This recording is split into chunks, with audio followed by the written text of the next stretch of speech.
Study IQ IAS, अब तैयारी हुई अफोर्डेबल। हेलो दोस्तों, नमस्कार। स्वागत है आप सभी का स्टडी IQ में। मैं हूं आपका दोस्त एजुकेटर दीपांशु सिंह और आज हम लोग बात करने वाले हैं आज के इस वीडियो में चाइना के बढ़ते हुए इम्प्रिंट्स ऑन इंडियन ओशन और जो इनका खुफिया प्लान है इंडियन ओशन रीजन में इंडिया को दरकिनार करने का या इंडिया के खिलाफ यहाँ पे जो पूरी शातिर जो प्लान चल रहा है उसके बारे में डिस्कशन करेंगे। क्योंकि चाइना जो कि अब साउथ चाइना सी, ताइवान, उसके आसपास के एरिया में जब ऑलरेडी टेंशन क्रिएट कर चुका है और कहीं ना कहीं उसको लग रहा है कि उसका दबदबा वहाँ बचा हुआ है और वो मेंटेन रहेगा। उसके बाद उसकी नज़र और इस समय जो अपॉर्चुनिटी जो उसको दिख रही है वो दिख रही है इंडियन ओशन रीजन में कैसे इंडिया को कंटेन किया जा सके और साथ-साथ कैसे अफ्रीका में अपना प्रेजेंस वो बढ़ा सके। तो आज का वीडियो दोस्तों इसी से रिलेटेड है। और इसी अगर हम सीरीज़ में देखें दोस्तों तो चाइना ने अपना जो बैलिस्टिक मिसाइल ट्रैकर है युआन वैंग 7, ये आप देखेंगे कोस्ट ऑफ ओमान के पास डिटेक्ट किया गया है अरेबियन सी में। और सिमिलरली ऐसा ही सेम एक अगर आप देखेंगे जो बैलिस्टिक मिसाइल ट्रैकर है वो वैंग 5 जो है वो Durban south Africa, south Atlantic ocean के पास आप देखेंगे जो देखने को मिला है।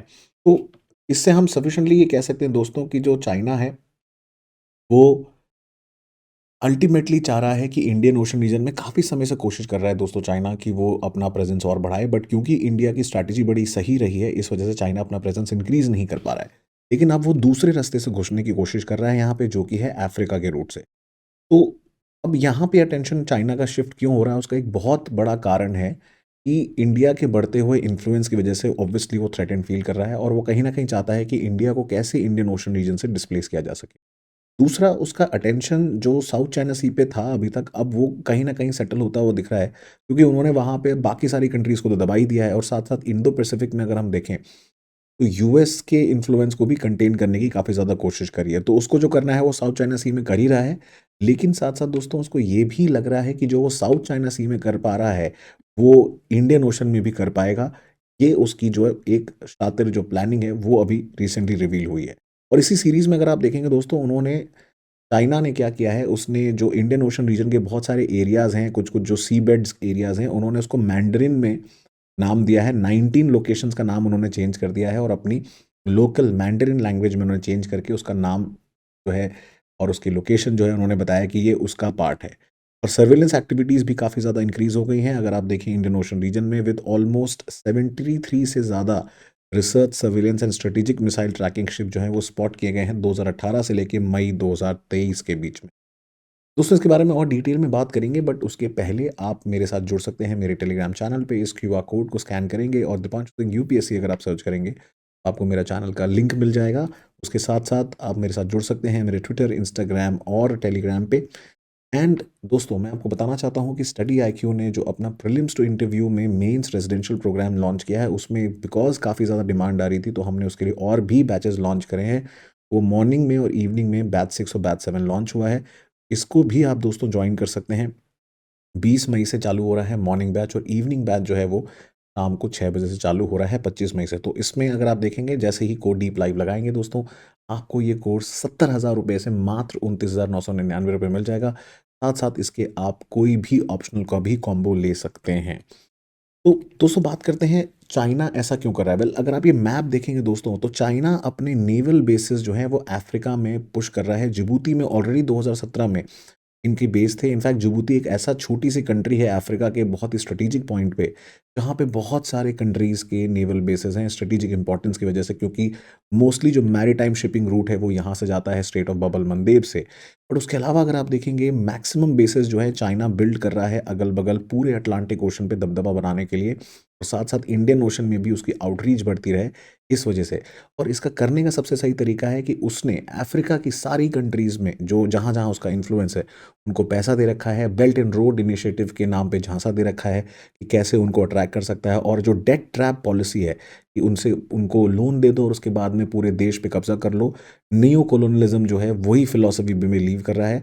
तो अभी अगर हम देखें दोस्तों ये कोई नई इन्फॉर्मेशन नहीं है हमारे लिए लेकिन प्रॉब्लम अब इसलिए हो गई है क्योंकि अब ये चाइना और अग्रेसिवली कर रहा है। चाइना और ज़्यादा इसको पुश कर रहा है स्पेशली कंसिडरिंग द फैक्ट कि उसका अटेंशन धीमे धीमे साउथ चाइना सी से शिफ्ट हो रहा है towards Africa and Indian Ocean region में। तो भले ही अर्जेंटीना, ब्राज़ील के ऊपर भी इसने प्रेशर बना रखा है लेकिन एक्चुअली में जो वेस्ट कोस्ट ऑफ अफ्रीका है वहाँ पे बहुत सारे सी पोर्ट्स इसने फाइनेंस कर रखे हैं या कंस्ट्रक्ट कर कर रखे हैं चाइनीज़ जो एंटिटीज़ हैं उन्होंने।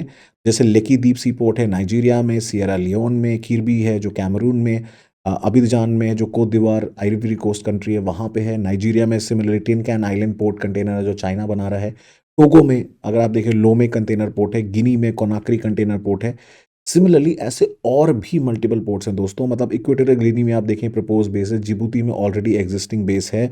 उसके अलावा बहुत सारी ऐसी कंट्रीज़ हैं जहाँ पे चाइनीज़ इन्वेस्टमेंट अगर आप देखेंगे दोस्तों मिला हुआ है। इक्वेटोरियल गिनी में जो पोर्ट है उसका नाम है बाता पोर्ट। तो ये अपना फुटप्रिंट पूरी तरीके से अफ्रीका में, क्योंकि अफ्रीका देखिए इसलिए भी स्ट्रेटेजिकली इंपॉर्टेंट है चाइना के लिए कि अफ्रीका मिनरल्स में काफ़ी ज़्यादा रिच है।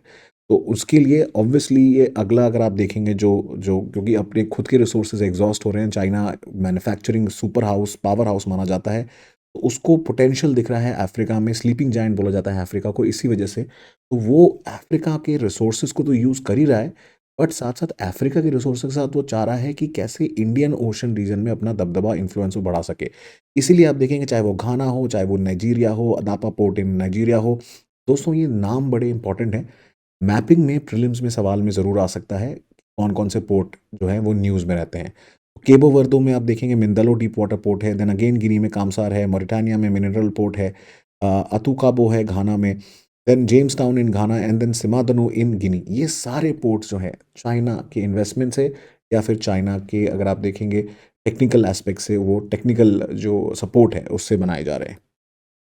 उसके अलावा अगर आप देखेंगे दोस्तों अफ्रीका नया नहीं है in terms of military bases. अभी आप देखेंगे रिसेंटली माली में क्राइसिस चल रहा है, सूडान में क्राइसिस चल रहा है, जहाँ पे ऑलरेडी फॉरेन कंट्रीज़ का इन्फ्लुएंस रहा है। इनफैक्ट इंडियन ओशन रीजन में अगर आप देखेंगे सीशेलीज में इंडियन नेवी का बहुत बड़ा बेस है, मेडागास्कर में लिस्निंग पॉइंट है।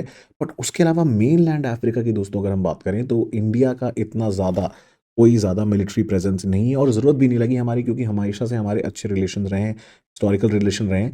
वो बात अलग है कि इंडिया की यूएन पीस कीपिंग फोर्सेस में मैक्सिमम फोर्स जो है वो जनरली सेंट्रल अफ्रीकन रिपब्लिक और आसपास के देशों में जाती है।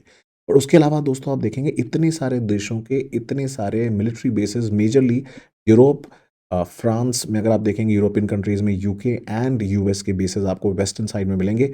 ईस्टर्न साइड में जिबूती क्योंकि एक स्ट्रेटेजिक चोक पॉइंट है, मेजर कार्गो यहाँ से जाता है, इस वजह से मैक्सिमम कंट्रीज़ के बेसेस यहाँ पे भी हैं। इंडिया की भी बात चल रही थी इसको लेके, बट चाइना का काफ़ी ज़्यादा इन्फ्लुएंस डेफिनेटली इस रीजन में है और बढ़ रहा है। तो इंडिया इसको कैसे काउंटर कर सकता है? इवन दो क्वाड जो देश हैं उन्होंने कोशिश करी है कि इंफ्रास्ट्रक्चर प्रोजेक्ट में इन्वेस्ट करें इन कंट्रीज़ में, बट बीआरआई जो बेल्ट एंड रोड इनिशिएटिव है चाइना का, उनके पास बहुत पैसा है। तो उस पैसे और वो ब्लैंक जो चेकबुक डिप्लोमेसी है उसके तहत चाइना अफ्रीका के देशों को लुभा पा रहा है। वहीं पे अगर आप देखिए इंडिया ने सऊदी अरेबिया, यूएई और यूएस के साथ भी मिडिल ईस्टर्न रीजन में पुश करा है इंफ्रास्ट्रक्चर प्रोजेक्ट्स, बट चाइना जो है वो सीपेक को बेसिकली सेल आउट कर रहा है। वो सीपेक को यूज़ कर रहा है अपनी belt and road initiative, maritime silk route जो है उसको सेंट्रल एशिया और आसपास के अफ्रीका की कनेक्टिविटी की बात कर रहा है। तो इंडिया को क्या करना है? इंडिया को और भी ज़्यादा एंगेजमेंट करना है। इनफैक्ट अभी रिसेंटली पार्लियामेंट की रिपोर्ट आई है कि एमईए ने बताया कि उन्होंने almost $70 billion of line of credit issue किया है टू दीज अफ्रीकन कंट्रीज़, और लगभग 12.5 बिलियन के आसपास देखेंगे वो कॉन्टिनेंट में ऑलमोस्ट जो है इन्वेस्टमेंट हुआ है। इन्वेस्टमेंट्स के आप अगर देखेंगे लाइन ऑफ क्रेडिट जो है वो 12.5 के आसपास है, इन्वेस्टमेंट अराउंड $70 बिलियन है, जो बढ़ाने की ज़रूरत है। और ये अगर आप कंपैरिजन करेंगे चाइना के कंपैरिजन में खुद कुछ भी नहीं है।